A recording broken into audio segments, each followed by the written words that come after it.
बरसात की ठंडी शाम थी। शिवपुर गांव के छोटा सा सड़क पर एक व्यक्ति रुकता है। उसका नाम अजय वर्मा था। शहर से उसका तबादला शिवपुर के डाकघर में हुआ था। अजय इधर उधर देखता है और गांव की चौपाल की ओर चल पड़ता है।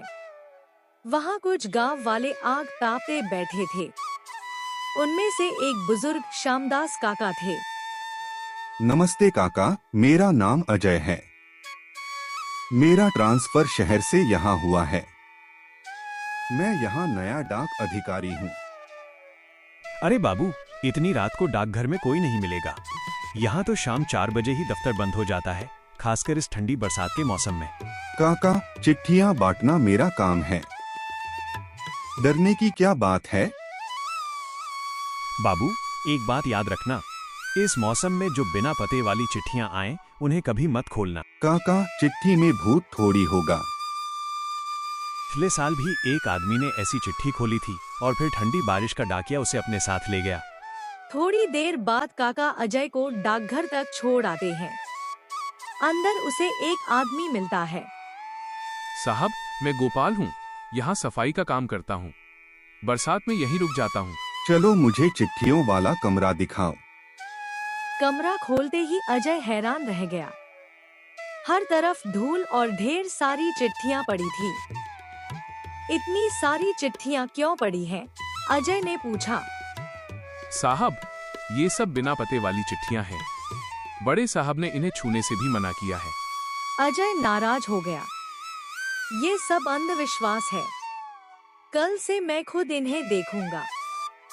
साहब, इन्हें मत छूना। जो भी पढ़ता है डाकिया उसे ले जाता है। तभी बारिश तेज हो जाती है और एक लड़की अंदर आती है। उसका नाम सीमा था। साहब, ये हमारे गांव की लड़की है। मैं थोड़ी देर बारिश रुकने तक यहाँ रुक जाऊं। जरूर, लेकिन ये डाकिये की कहानी क्या है? सीमा का चेहरा डर से भर गया। मेरे भाई ने भी ऐसी ही चिट्ठी पढ़ी थी और अगली सुबह वो चौपाल पर मृत मिला। रात को अजय चिट्ठियों वाले कमरे में जाता है। अचानक उसे एक चिट्ठी अलग रखी हुई दिखाई देती है।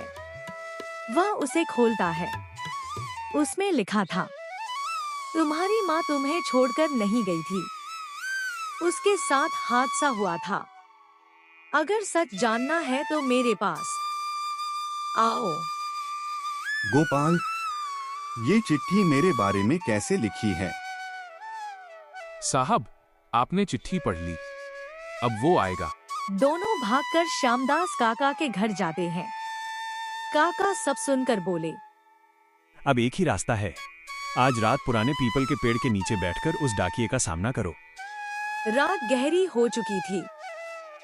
बारिश और ठंडी हवा चल रही थी। अजय पीपल के पेड़ के नीचे बैठा इंतजार कर रहा था। तभी कीचड़ भरे रास्ते से साइकिल की आवाज आई। अजय मुड़ा। उसके पीछे एक आदमी खड़ा था। लाल आंखें, भीगा हुआ चेहरा और हाथ में डाक का बैग। कौन हो तुम? अजय ने पूछा। मैं रामू डाकिया हूँ, जिसे इस गांव ने झूठे आरोप में मार डाला था।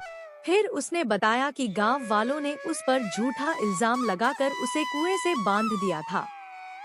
वह तड़प कर मर गया। जो तुम्हारे साथ हुआ वो गलत था, लेकिन निर्दोष लोगों को सजा देना भी गलत है।